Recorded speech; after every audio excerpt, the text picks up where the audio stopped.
All right, looks like the murder of 50-year-old Brian Thompson, the United Healthcare CEO, looked like they, for all intents and purposes, probably have solved that case. But what does his murder say to America at large, say about the American population at large? I submit to you there's a hell of a message in there that many of you probably are feeling and even possibly saying yourselves. Now, Luigi Mangione, I'm probably butchering his last name, sounds Italian.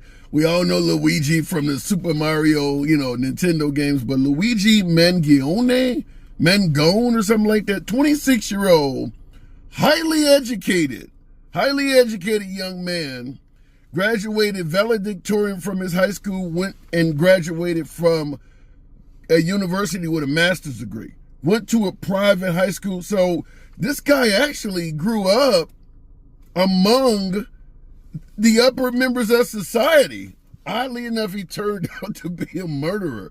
But the case, at least in my humble opinion, I want to hear from you folks in the comments because I think you're going to probably agree with this. It says exactly what the hell we thought it would say before he got caught.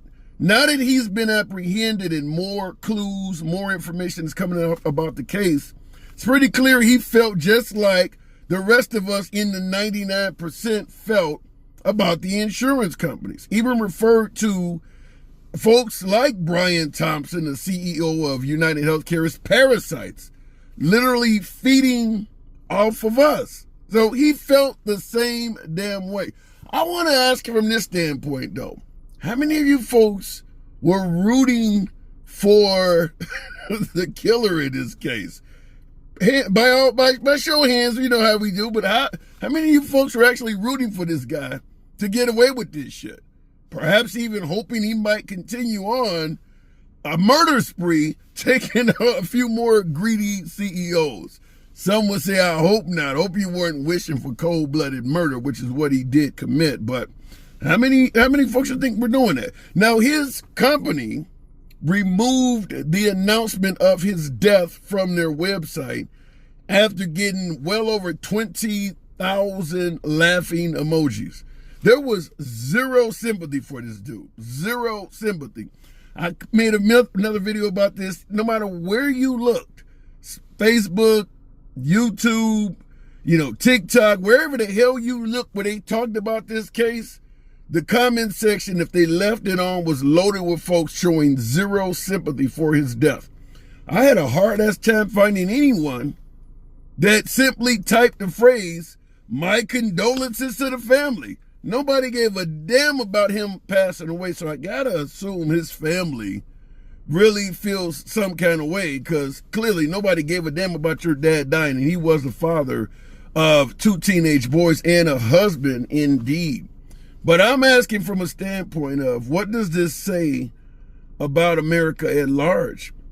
My humble opinion is the have-nots are getting fed up with the haves. I don't know if people are going to take it upon themselves to go this damn far, but, folks have been yelling tax the rich and make them pay their fair share and talking about the 1%, certainly since the Bernie Sanders era, and it hasn't gotten any better. I mean, obviously, Bernie Sanders never became president. Obama, Joe Biden, Donald Trump, none of them have done anything to address this. None of them. And Trump has been reelected, and he's not talking about addressing it either. Keep in mind, Trump is personally appointing several billionaires to his cabinet. You don't expect to get any relief from them, do you? You don't think they're going to believe in taxing the rich? Now, Trump has talked about, when we talk about health care, he has often spoke of repealing and replacing Obamacare. But what would he repeal and replace it with? He can't even explain that. When he was asked during the debate with Kamala Harris, what was his plan? He said, I have a concept of a plan. Well, what the hell is even a concept? Give us the concepts you have so far. He's really said nothing. A lot of us fear, and I'm going to say this includes me as, I'm included in this as well, fear that Trump will repeal Obamacare, but not replace it. He'll repeal Obamacare, maybe push something that no one agrees with, might be intentional that they don't agree with it. And after 4 years, he'll simply say, I couldn't get it done because of liberal media or liberal Congress or whatever were pushing against it. So at the end of the day, you've gotten rid of Obamacare. And now we went back to the early 2000s, healthcare in the early 2000s before Obamacare even existed. Now, there are plenty of Americans that do not favor Obama's Affordable Care Act because they got decent insurance through their employer, or they're wealthy enough where they can independently insure themselves and they don't need Obamacare, and they don't want to have to be financially responsible for contributing to it. But that kind of goes against the whole notion of why the Affordable Care Act was created to begin with. It was created to assist the 99% or even some of the lower half of the 99% of us that can't afford health care at all. If you repeal it because employed Americans and wealthy Americans don't need it, then you've kind of catered to the middle class and the upper class, and you've kind of said, fuck those who are at the bottom, that the whole plan was meant to help. And that kind of is where I believe personally, and I'm hoping I'm wrong. I am hoping beyond hope that I'm wrong, but I do believe that is the goal, is to get rid of the Affordable Care Act and take us back to, let's say, the George Bush era, when we had to, you essentially had to get a job and hope your employer provided decent health care. If not, the rest was financially on you. Remember, pre-existing conditions could cause you not to be insured. All of that. And we know Americans go from job to job. Nobody works for the same job for 30 years anymore. So in between jobs, you got COBRA. You can't afford that shit. So I do believe Luigi, Mangione, or whatever the case may be, acted in a manner that most of us feel but do not have the courage to do. Most of us feel that the CEOs of these companies that are making a fortune off the backs of Americans going and experiencing hardship, often medical hardship when it comes to healthcare companies. Keep in mind, all insurance companies do what he's talking about. What Luigi Mangione took out Brian Thompson for, the CEO, all insurance companies do this shit. The only difference is you don't die because your car insurance or your home insurance stiffed you. You can lose your life if your healthcare provider stiffs you over an insurance claim. But all insurance companies do what United Healthcare does.